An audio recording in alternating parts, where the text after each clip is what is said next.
राजनीति एक ऐसा दलदल हो कि ओकरे बारे में का बताई जाए।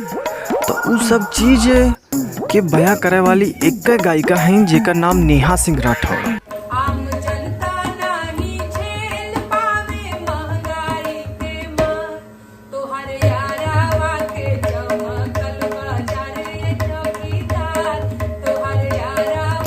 देखा कौन गाना गाओ थी, एक नंबर गाना गाओ भाई। उनका तो गाना एक ही पसंद है भाई, देख ही लो जरूर। एक नंबर गाना गाओ भाई, देख लो उनका गाना एक नंबर गाए हैं भाई।